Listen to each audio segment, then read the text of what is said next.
Hello, everybody. Thank you so much for joining me today. I want to just start off by saying this. Lord knows I tried. I said that I was going to be keeping my feelings to myself. I said that I was going to be keeping my emotions to myself. I said I was going to retrain my brain to detach myself from others people's business, right?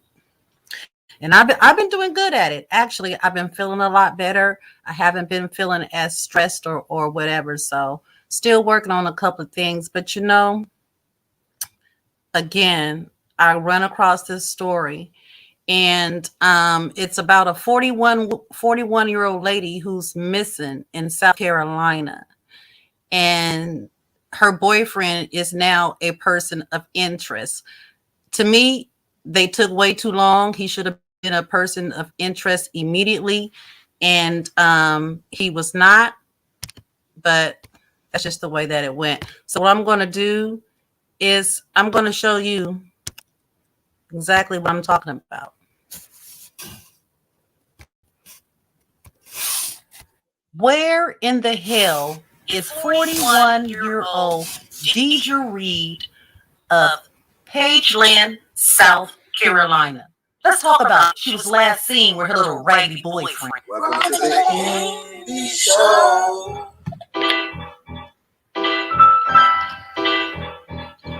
Yeah.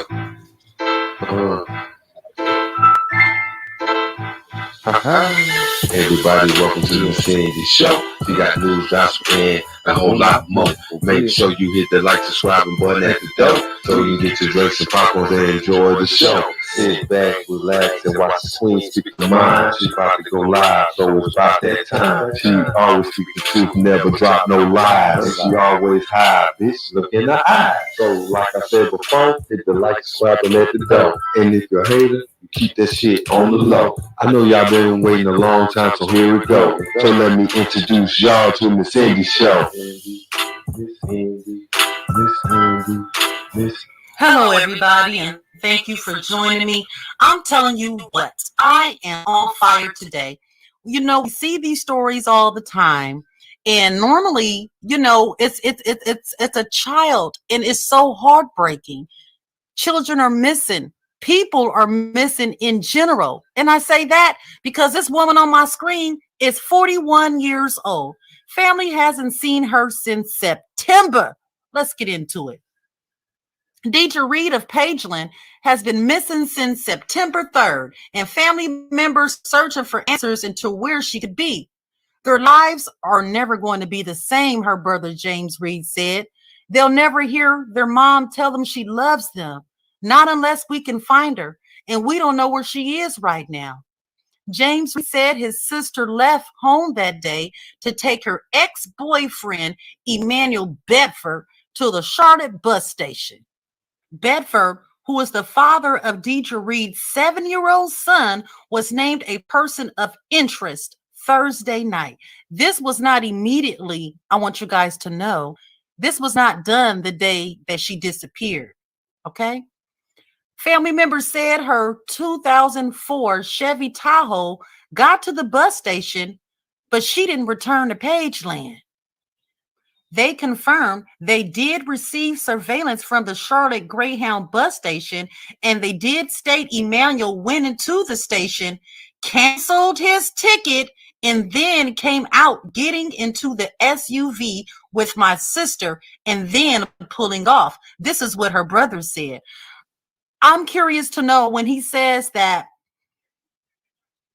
the guy came out and drove off with his sister in the car. I want to know if he actually saw his sister sitting in that vehicle. Was the surveillance at an angle where there can be a clear visual on who was placed in that Tahoe at that time? Did this man jump into the passenger seat? Did he jump into the driver's seat? These are just some questions that I had by myself. Let's keep going. Authorities have not said if foul play was involved. Now, let's just talk about this. This woman on my screen was apparently sane enough, nice enough to take an ex to a bus station. She didn't even have to do that much, okay? But she had enough sense to be trusted to take this man to the bus station and have enough sense about herself to make it back home to her children, right? So in between of that, she just lost her damn mind and just walked off and left her truck. Come on now. Let's continue. It's sad that he was the last person to see my sister live, and he's not a person of interest, James Reed said. Like I said, he was not a person of interest in the very beginning. It hurts the family to hear law enforcement keep repeating this over and over again. The Reed family said that the recent national news coverage of another woman, Gabby, has been encouraging to them, but also difficult to watch. We thank God they found their daughter, sister family member Deidre Reed's sister, Jamie Avery said. We're happy for them. But at the same time, Deidre's been missing since the 3rd, September 3rd, and we have nothing. You can't tell us anything? The family hopes that Deidre Reed's case garners more attention and produces answers to give to her children for closure. These kids are in a nightmare. They're going through a nightmare, James said.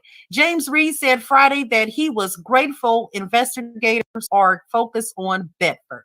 It definitely took a lot of pressure off us, he said, going from not having a person of interest to having a person of interest. I know it's not much, but to us, it's a whole lot. James Reed said Bedford has not tried to contact the family since Deidre Reed's disappearance. Ain't that a coinky dink? Ain't that a coinky dink? He ain't even reached out to the family because he has all the answers. I find it strange that he still hasn't reached out to the family if he didn't have anything to do with our sister's disappearance. Damn right. Channel 9 reported that officers in North Carolina and Georgia and state law enforcement are helping with the case, but so far they have not provided information about any leads or potential suspects. The Richmond County Sheriff's Office in Georgia said Bedford has only faced a DUI in 2017 and drug possession in 2013. Pageland police said they've been to Augusta, Georgia recently to investigate, and they want to talk to Mr. Bedford. Well, you know, I should really hope so. And I know that his son, one day, he's a baby now, he's only 7. He's going to want to talk to his father too. Sometimes things go on behind the scenes, and for a case like this, some of that information we don't want to be released. Pageland Police Chief Shane Whitley said, we don't want it to hurt or hinder the investigation. Multiple aerial and land searches, including helicopters, drones, foot, and ATVs, have been conducted in several key locations throughout the entire investigation, authorities said.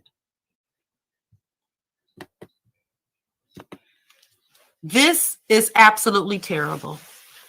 You know, we have to protect ourselves, and that means all people.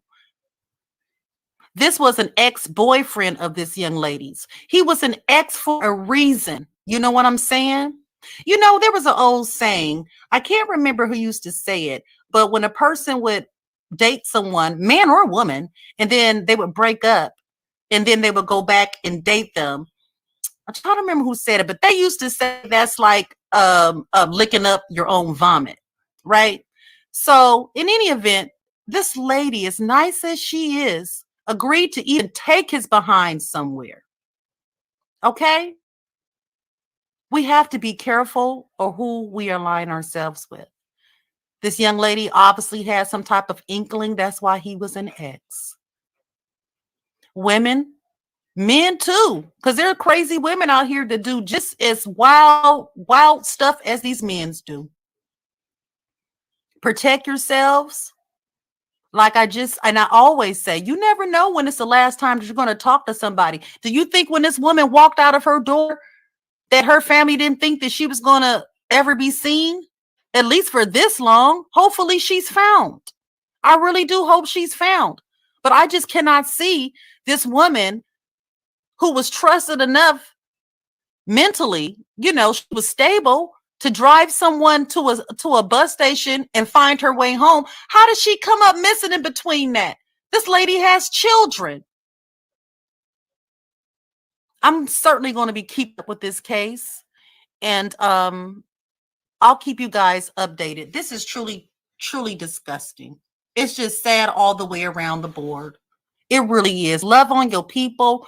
Watch who you surround yourself with. Everybody has an instinct, honey. Everybody. A lot of times we go against it. You know, I am also guilty of it. We have to be more careful. We have to be aware of our surroundings. We have to know who we are hitching ourselves up with. This man in particularly was an ex for a reason. God bless this woman for even wanting to even do anything for him. A lot of women, once you're an ex, you get nothing. They pay you dust, right? Are you kidding me? I will definitely keep everybody updated on this. Prayers out for her and her family. And I hope that she is found soon, safe and sound. Thank you so much for joining me. And I'm going to put her picture up here one more time so you guys can get a good look. If you see her, please contact the South Carolina Police Department.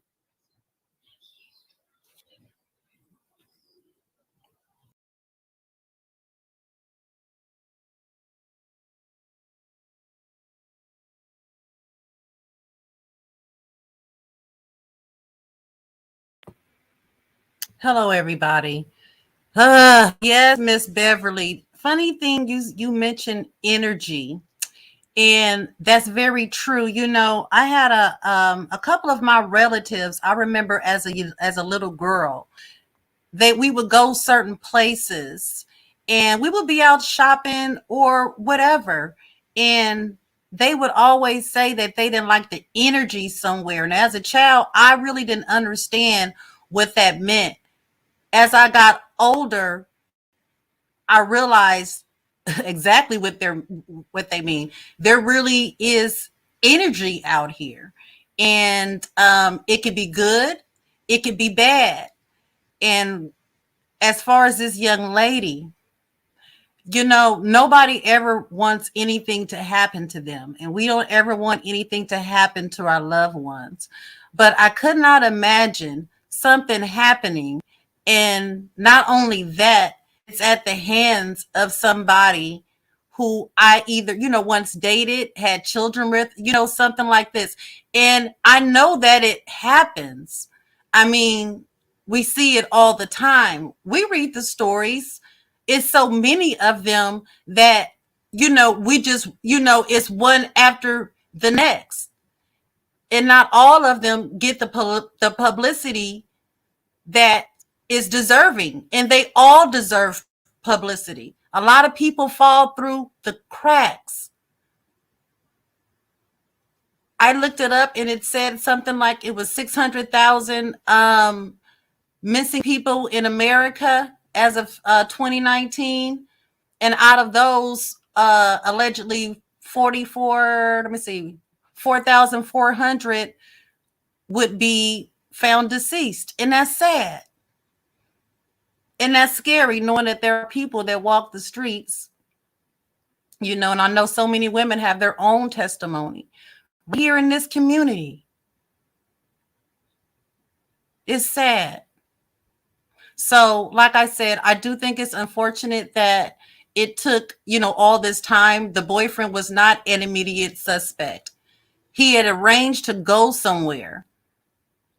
Only thing I'm not sure of is when the brother said when he watched the surveillance camera, he said that the guy got back in the car and left with his sister. He's saying it as if he saw her, but then I had to think about it. He could just be assuming that, because as far as he know, that's who she left with.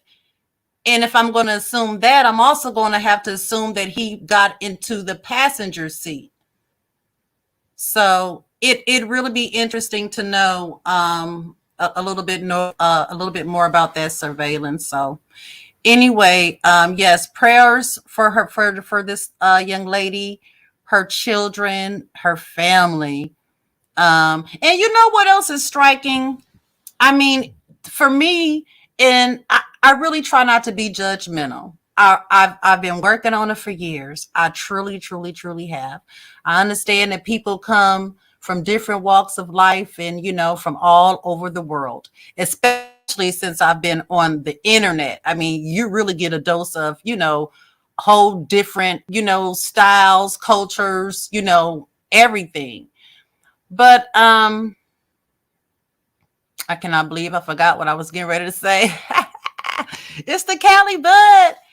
Anyway, I just want to say that just be mindful. And like I said in my video, these people were not expecting their loved one to leave and them not see her again. She was to go somewhere and come back. She did not lose her mind in between, then flip out and just apparently walk off because he was seen getting into the vehicle. So her picture is up. I will be uploading. Hello, QYW Network. How you doing? Thank you so much for coming in, Beverly, everybody that came in. So yeah, so like I said, I'm still working on minding my business and trying not to, you know, when somebody's going through stuff, try not to, you know, feel so much of what they're going through. But this right here, it just shook me. It just shook me. You know, oh, this is what I was going to say. The fact that this man has not even contacted the family since this girl has been, well, this lady, mind you, she's 41 years old. This is a grown woman. He hasn't even contacted the family nor the police department to ask any questions, ask for any type of updates. He hasn't called to see if he could be of any help, because he knows that he's the last one that saw her. And now they want to talk to him. I just find that I just find that quite odd and quite disturbing. Most of us have seen that movie first, not the movie, but the series First 48. Why did they lag on this? Why did they lag on this lady? She didn't just wild out. She had a destination and she never came back. Why did it take them all this time to now go after the ex-boyfriend / baby daddy of a 7-year-old boy? And I'm interested to know in the next 10 to 15 years what type of conversation the same 7-year-old boy is going to want to eventually have with his father, because you know what's coming. You see, kids are kids. Kids grow up and become adults. See, and they speak their mind, whether you like it or not, whether you agree with it or not. And that's all kids. Okay. So, like I said, not rest in peace. Lord have mercy. I need to go back and edit that out. I really hope that this woman is found safely. She's been missing since September 3rd from South Carolina. So I'm going to end this out right now. Thank you, everybody, for coming in and everything. Did anybody want to come up and say anything?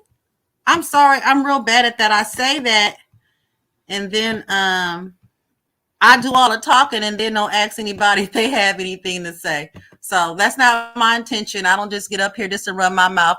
You guys' opinion, it does matter to me. So I don't know. I'm just really shook. I was supposed to do a live today, but it was not supposed to be about this. It was supposed to be a tribute to an 18-year-old young man who lost his life to drugs, hoofing in particular.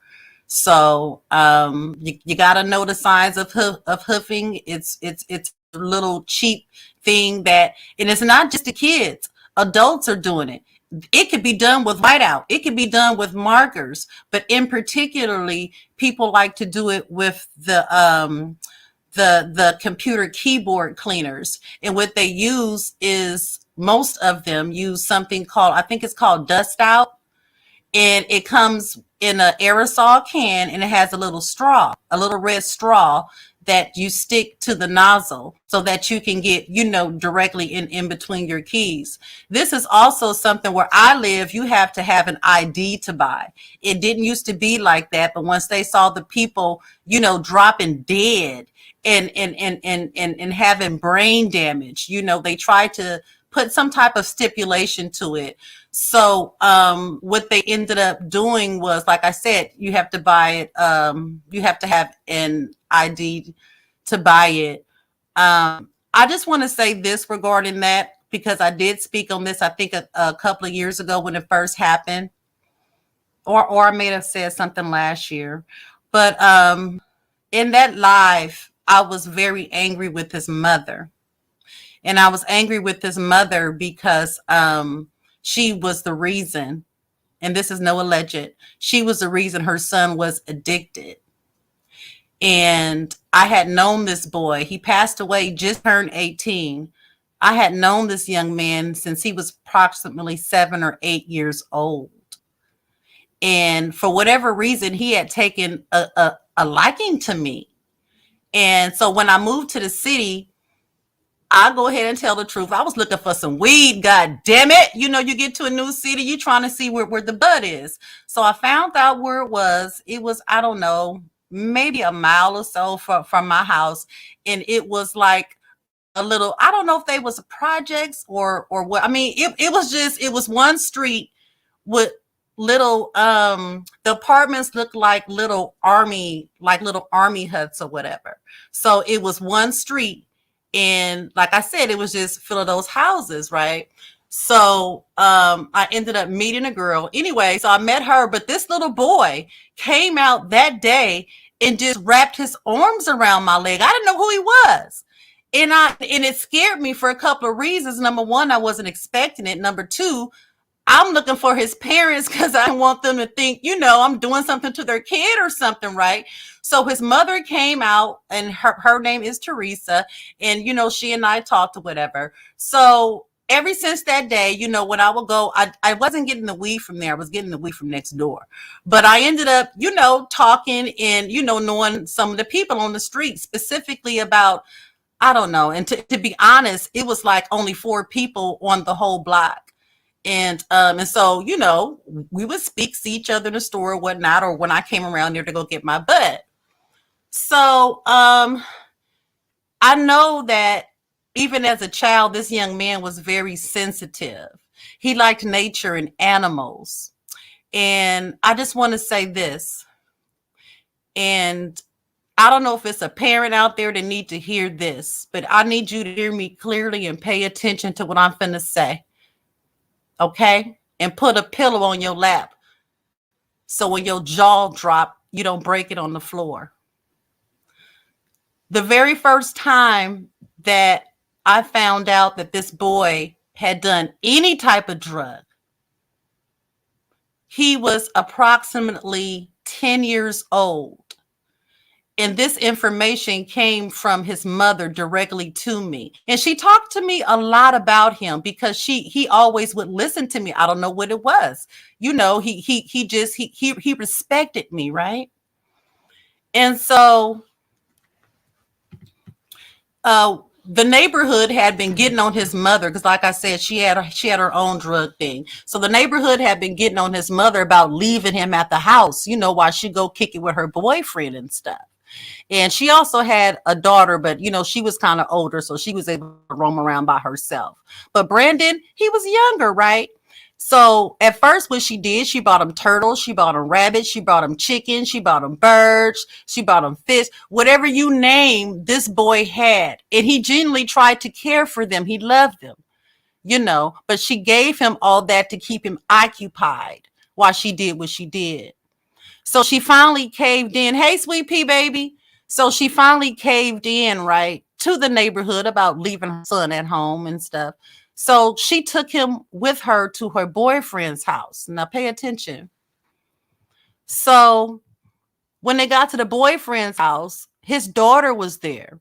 Now his daughter at that time was I believe she was in her mid-30s. She was not a child of any sort by any means necessary. Make no mistake about it.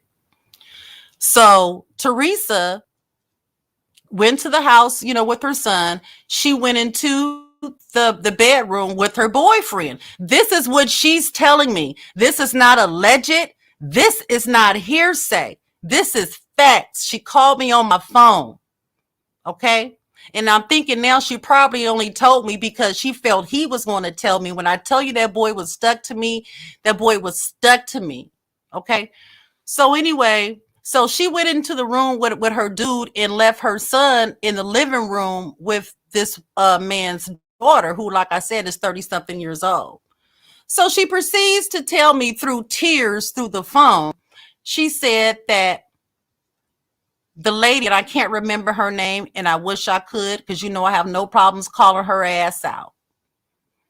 The lady had given her 10-year-old son some crack. And when she said that to me, I'm on the phone and I'm trying to replay exactly what this woman just said. And I'm also waiting for her to say she on her way to jail, to lock up her house, or, something. So I'm listening and she's crying. And I said, well, how do you know? She said, well, I walked in. And I said, what happened? She said, well, I asked him if he was messing with that stuff, and he said, yeah. And then the woman, the 35-year-old, said that he came over to the table and asked what she had and what she was doing. And so she let him try it. Okay. So, of course, she and I had an exchange of words. I'm not going to go into detail of that. Then to come to find out that he was picking cigarettes up off the ground, right? Smoking them. This is at this age. So his mother had still, she decided since that incident happened, now she just was going to leave his at home, but she was so addicted. See, she had her own addicted to prescription pills. She was getting Norcos, okay? She had prescriptions of $350 or more every month. And every single month, she would run out and have to buy them. She wasn't the only person that had prescriptions and would run out at that amount within a month. And those prescriptions was selling $18, $19 a pill where we was living. And they were paying for that shit. They wouldn't be charging for that if people wasn't buying it. So they had it like that. So out of all this stuff that was going on in front of this boy, the only thing back then I thought to do and knew to do was, I can keep him down at my house. He and his sister, a little bit more. I had a house full of kids. Yeah, my youngest kids were just a little bit older than he was, but it was what it was. So I did that. I would go get him, go up around there, go get him, he and his sister. And they would spend weekends at my house. The kids would tease him. They knew that, he was a little softer, more. He didn't like sports. He didn't want to go out and play basketball or nothing like that. He the kid that wore the tight pants and the Jodeci boots, like Timberland shoes or some big boots on his feet. So, the kids teased him because he looked awkward. Not just my kids, but, I wouldn't let him tease him. But, he just got teased. I mean, he was a funny looking kid. So, even to the point to when my two youngest kids, or any of my kids would go visit their dad, if they asked me to come over there, and I'm speaking about Brandon and his sister, I would still go get them. I could have been child free, but I understood where he was at, he and his sister, you see. And kids can't, control stuff. They can't say what the hell they want to say. And sometimes, truth be told, probably need to be fucking said, even if it is from a kid's mouth. But anyway, back to Brandon. So he had been picking cigarettes up off the ground and all this stuff. So fast forward. I found out that Brandon there was a store called Quick Stop. and it was about a mile from the house, which is like across the street from where he lived. And I have found out through the grapevine, see, they kept this quiet, that he had some older kids talk him into going into that quick stop and asking for something, and then reaching over the counter, snatching swishers and stuff, right? And running out the store. Now his dumb ass know that he stayed like across, when I say across the street. So anyway, they got him for that, and they eventually put him on probation. So check it out. When he was on probation, that meant that he was drug tested and everything else. So this is where his mother comes in. And this is why I was so angry with her. And I, it took me a long time to really understand that she herself has had a problem long before she even had her son. So once he got put on probation, like I said, he was drug tested. And so I knew that he was doing other stuff. I could tell. I would have conversations with him. I told him verbatim that he was going to wake up dead. And it still shakes me today, sitting in his yard at the table. One time in particularly, her mother called me and I was at work. Hey, Lady Snoop, thank you, love, for coming in. One day his mother called me and I was at work. And he had been cussing her out. And, when I say he had zero respect for his mother, he had zero. I understand why now. She gave him nothing to respect. Some parents need to stop with this. You respect me because I gave birth. No, give them something to respect. She had people in and out of her house. She had his ass sleeping in the living room, renting out his room to whoever the fuck. Just don't even make me get into it. So anyway, so I left and I went over there. Now I was upset because I always told him, I do not care what the fuck goes on in that house. That is your mother. And I don't expect you to be cursing at her. She does something, say something you don't like, leave. Right? So while she's on the phone telling me all the shit that he's doing, he's in the back. No, I didn't. No, I didn't. Right? So I ended up over there, and they had a lot of dogs, like I don't know, like 9 dogs, like those little ones, those little like chihuahuas, right? And they knew, well, he knew specifically, hey, Joy, he knew specifically that I was, I wasn't comfortable around them dogs, A. B, I have never stepped foot in Teresa's house at that time. I had never stepped foot in her house. I would always talk or conversate outside, or there was a little table, if I went over there to talk to Brandon, if he was having issues with school or whatever, that. So I pull up, right? So his mother comes to the door and she sees it's me. So she goes down the hall and she says, Brandon, she's outside. So I'm standing there. And for some reason, hey, money boy, for some reason, I'm like, he taking hella long. I just got off work. Now I'm mad. Now I'm feeling disrespected, right? So these dogs are barking. I kid you not. I felt like he was trying to play me. He not even my kid. Listen, I could have turned around, got in my shit, and left. My kids are straight. Was straight then and are straight now as adults, right? But I couldn't. Because I felt like he was trying to play me because he knew I was scared of them dogs. It felt like, I wouldn't come in there. Let me tell you something. I swung that screen door open and I stepped my foot in that door. And these dogs were like surrounding my leg as soon as I stepped foot in there. I went in and they're just nipping at me. They're not biting me. I was so mad I didn't even care. I made the same left that she made. And I swung my head one way to the left. I didn't see anybody in that room. Swung my head to the right, and there he was. I said, get up and get outside, right?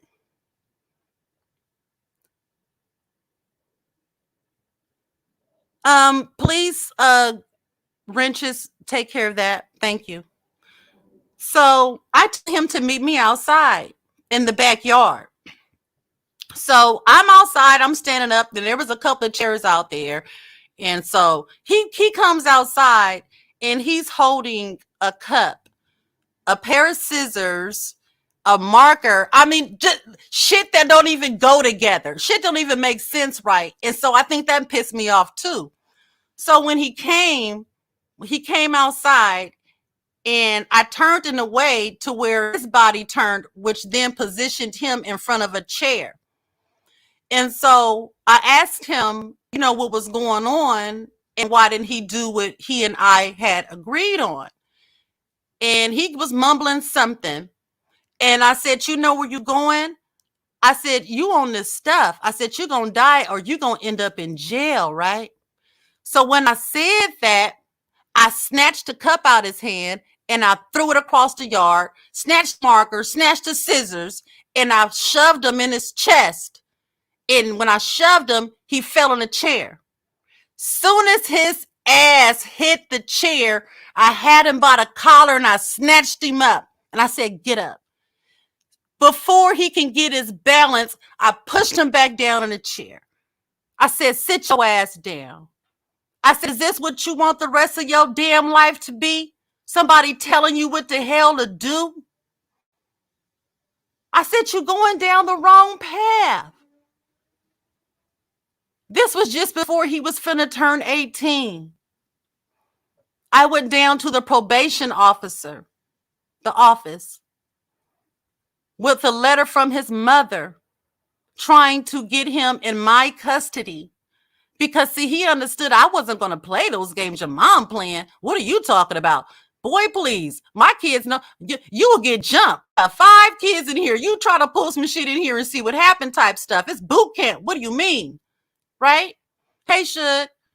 So I went down there and they would not do that because he could not come stay with me because he was on probation, like I said, for what he had did when he had, took that swishers and shit from the store. And so I told him, when you turn 18, I said, you got 2 choices. I said, if you don't have your diploma, because I too, and I didn't even mention, I was going to the schoolhouse too. When I tell you I was in it for this kid because I wanted to see him win. I got a problem with seeing kids that come into this world without a chance. I saw him with not a chance. Listen, living in the best neighborhood. There were nobody standing outside with no plastic bags, not paper bags, shit. The only drug dealer shit was his motherfucking mama and the dude next door that sold bud. There were no murders in this city. Nothing. Everything this boy learned, he learned from his mother. But I told him, once you get 18 and stuff, if you still don't want to be with your dad, I mean, not your dad, but your mom, I said, if you have your diploma, you can come, with me, or you're going to have to get your GED. I told his behind, after that, you're going to either go into the service, or what did I tell his ass? I don't know. I'm just getting kind of overwhelmed because he just passed 2 years ago this month. I told him he was going in the service or he was going to, what did I tell his ass? I can't even think of it. But anyway, he had 2 options, right? And he was okay with that. It was like he liked structure. He liked when I would text him and ask him where he was. His mom wasn't doing that. So let's fast forward some more. Brandon had an overdose. Oh, I'm sorry, but hold on. Okay, stay muted, honey, but hold on. I'm sorry, I didn't see you. Let me get through this right quick. I'm so sorry. So he had an overdose, like the first time. And his sister, like I said, was a couple of years older. His sister had contacted me and asked me if I could take her to the hospital. And I asked what happened, where's his mom at? Because they had took him to the psych ward. Long story short, her mom wasn't going. She was cleaning up, if I'm going to be, exact. So I took the daughter. We went down there, whatever. They had him, they did whatever they did. His mother released everything over to her daughter. His mother didn't want to talk to the people in the hospital. She answered the phone one time after several times of them calling her regarding her son, who she didn't know was going to live or die, was literally on his deathbed. I'm coming, Suge. So to fast forward, the day that he died, as the correct story is from the only other person that was there from his sister, because I got to lie. Not like, oh, okay, thank you. It was a lie in the beginning, but the sister finally came forward, and this is what she said happened that October. She said that that her mother was in the room huffing. As I said, that's with that canister with the spray and everything. And she had huffed to the point where she had passed out. That's what this huffing does. It goes straight to your brain. It blocks all the oxygen. A person pass out. Hopefully your ass get back up, but that's never guaranteed. So the mother was passed out, and Brandon saw that. It was early in the morning. He went in there and took the can out of her hand and went into the room to use the huffing. His mother woke up out of her stupor, or whatever they call it when you've been huffing, and went straight into his room. And as he was huffing, her daughter said that she hit her son in the side of the head. He fell off the bed onto the floor and vomited. The story that was told to the police was, oh, we just woke up and we found him like this. That's what's told to the police originally. So, I guess that can be my little tribute. I really don't have to do a live about it. It's a young life that's lost that should not have been. Like I said, I get really irritated when I see these kids not even having, the simplest of foundation. You don't have to be the best parent, but do what the hell you know that your ass is supposed to do. Just do it. Because when kids get old, just like she was expecting respect just because she gave birth, it doesn't work like that. It don't work like that. When these kids get grown enough to talk, ain't no more putting nobody in a damn corner. Hell are you talking to? Go to room? What room? You know what I'm saying? You can't wait to that age to be trying to tell them nothing. And she was always involved with herself, her drugs, and the men that had money that could either supply the drug or supply her money with the drug. And on a little side note, I was not, and myself and coincidentally, all the other Black people were not even invited to his funeral. Yes, honey. And you know what? It took her 3 days to even call me herself and to tell me what happened. I had been talking to her daughter. She knew that this would scar me for life, and it did, but I've been able to move on. She couldn't even face me, and this was her baby, not even mine. Her baby. Her baby. So I didn't get a chance to say, my goodbyes. He knows I loved him. He, even as a kid, he'd see my car going by and he would take off running. I love you. And he would just say my name as a kid. And it's just unfortunate that I wasn't able to help him. Time wasn't on our side. He wasn't an adult.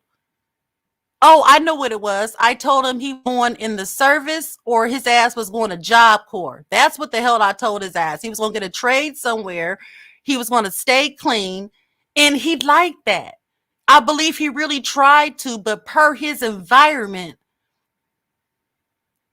he just couldn't, do it. Hi, Suge. Let me get you up here. How you doing? I can't hear you.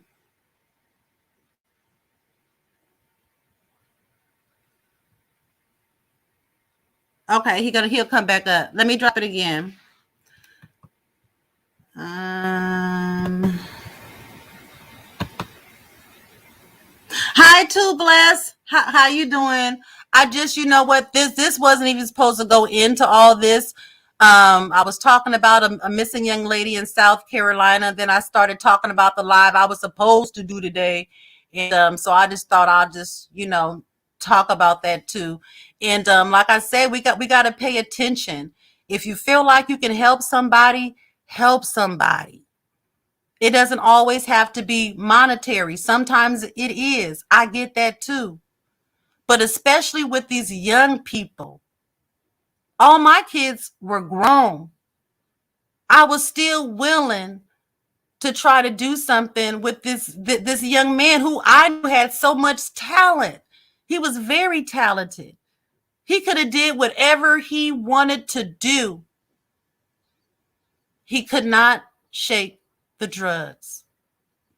And it's sad. As far as his dad, if anybody's wondering, as far as I know, his dad lived in Mexico somewhere, and I had never seen his dad in all of the years that I had known he and his mother. And part of me feel like, well, I obviously know I did all that I could do, because I really talked. I talked to this boy.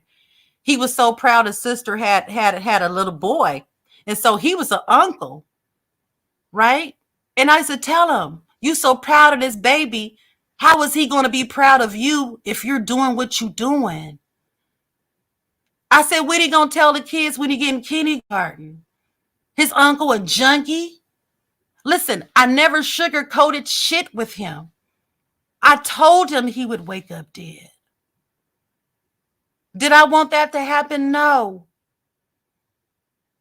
I forced myself not to, I couldn't imagine him not even being here. And it's sad. Addiction is real, no matter what it is, especially these prescription drugs. Like I said, his mother was doing more than that, way more than that. But 350 Narcos and you buying Percocet on the side in a month. Wait a minute. You take all 350 before the 30 days. Let me correct myself. To the point to where now you have to go outside of that 350 to go purchase more. These people were taking them by the handfuls, 6, 7 at a time. I never understood what, I don't know. I do know years ago, I knew another, actually it was 2 sisters.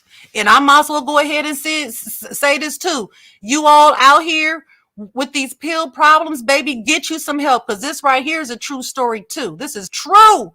There was a lady named Sharon that I knew, strung out on pills. Very good mother, strung out on pills. Long story short, one day we went to her kid's basketball game, right? And it wasn't basketball, it was like soccer or something. My kid too, they were like trying out. Can't remember if they were trying out a plan. But anyway, we were both sitting out there in our lawn chairs. All of a sudden, she started nodding, right? Now, I ain't been brought up and around, I really, and she nodding. And she wasn't nodding and pulling her head up. She was just like going down and down and down. And I remember touching her wrist. Her name was Sharon. I said, Sharon, are you okay? And she said, And shit, I was freaked out. I'm like, what the fuck? I said, do you want me to call an ambulance? She said, As the Lord is my witness, within maybe 15 seconds of her making that noise, when I asked about an ambulance, she was sitting up straight. She was in conversation like nothing ever happened. Like she was never passed out. But I know she was out. I'm sitting next to her. I was like, well, goddamn. But unfortunately, what happened was her son's name is actually Love. At that time, and I think that's beautiful. At that time, he was probably 7 or 8. This was years ago. And that same year, it was Christmas Eve. And she was sitting in a chair in front of her TV. I don't know if it was a rocking chair, recliner, or what, but she was sitting in front of the chair and her son was on the floor watching TV. Bottom line, she passed away right there, Christmas Eve in her living room due to prescription pills, with her baby boy named Love sitting at her side on the floor. And guess what? Her sister, She died of the same thing a few years later. Now, I saw how it affected her because she used to sleep all the time. I don't care what day of night, whatever you see her go to her house, she would sleep. She would even miss school appointments and stuff with her kids and stuff. So she unfortunately also passed away. This is some serious stuff, people. Like I say, reach out. People who normally don't take anything, or you wouldn't suspect being to take anything, you never know, especially this time of year. People are hurting. People are missing people. You know? So some people may decide to indulge in things that, may calm them down. Reach out. Be careful. I'm not up here to tell nobody really what not to do and all this, because I smoke weed and I know some people, have something to say about what I do. So, which is why I try not to be so judgmental. But I will say this, whatever you do, please be careful. There is somebody out there that care about you and would hate to get a phone call that something actually happened to you. Even if you're not trying to, you just got to be careful. I'm not going to hold you guys anymore. I didn't see should come back up. I'll put this link in the chat one more time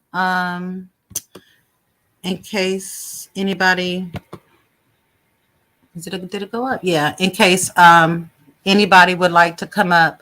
So yeah, that's basically all that I wanted to say. And not just because it's just time of year. This is something that we need to be doing year round, but especially this time of year, especially what we all went through last year, not really being able to be around family, everybody scattered around in their own homes, isolated, people missing being touched and stuff like that. Pull in close with your loved ones. Okay, I don't see anybody. I want to thank everybody who came through here. Shout out to everybody. And make those phone calls, send those text messages. Just let people know that you are thinking about them. Okay? Thank you all for joining me. This is Miss Indy. Don't forget to hit the like button, and I'll see you guys soon. Thank you.